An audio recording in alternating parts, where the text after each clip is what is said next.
भाई गोदास मोगरे के स्वर में सुनिए हाय रे मोर कलेंदर चानी।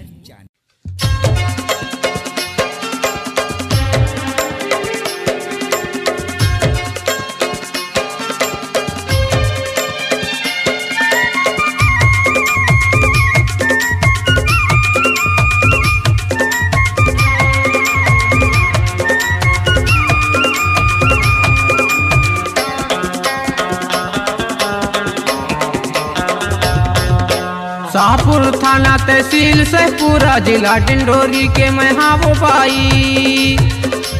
शाहपुर थाना तहसील से पूरा जिला डिंडोरी के मैं हाँ वो भाई। महलवानी बिलाक लक थे ना है गाँव मरवारी हवे बुरानी नाम गौदास ना। गाँव मरवारी हवे बुरानी नाम गौदास ना।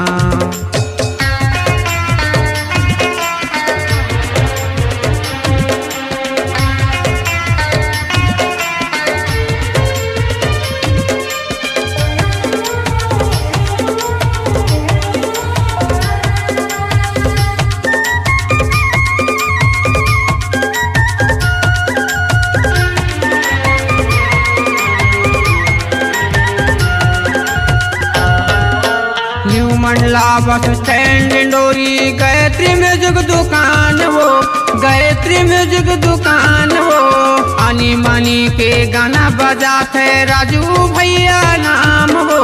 राजू भैया नाम हो।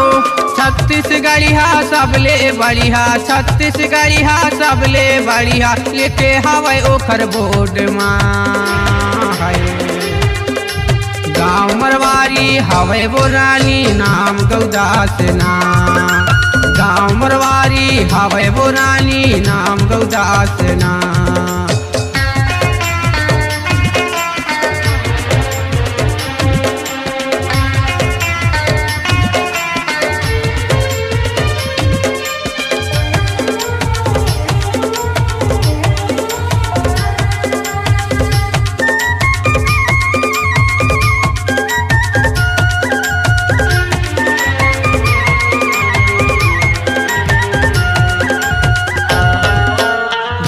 लक्ष्मी गाड़ी खड़े रहते सहपुर गल्ला मंडी माँ।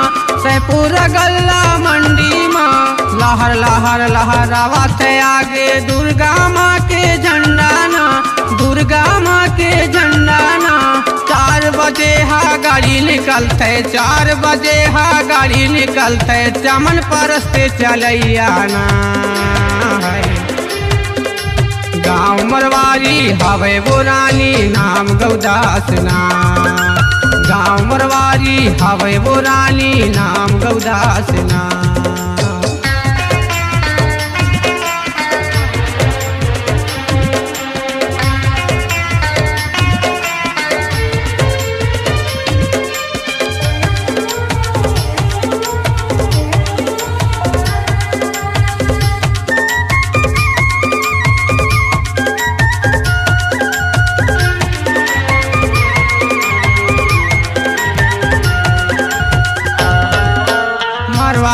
आमा टोला राघोपुर में आनंद किराना दुकान हो। आनंद किराना स्टोर हो। दोपट्टा चौराहा ले देखबे वो रानी उहें ले गाये है रोड वो। उहें ले गाये है रोड वो। देहाती बाबू कहते वो मोला देहाती बाबू कहते वो मोला करथो सबला प्रणाम है। गाँव मरवारी हवे बुरानी नाम गौदास ना। गाँव मरवारी हवे बुरानी नाम गौदास ना। शाहपुर थाना तहसील से पूरा जिला डिंडोरी के मैं हाँ वो भाई। शाहपुर थाना तहसील से पूरा जिला डिंडोरी के मैं हाँ वो भाई। महलवानी बिलाक लक थे ना है गाँव मरवारी हवे बुरानी नाम गौदास ना। गाँव मरवारी हवे बुरानी नाम गौदास ना। गाँव मरवारी हवे बुरानी नाम गौदास ना। नाम मोरवारी हवे बुरानी नाम गौदास नाम।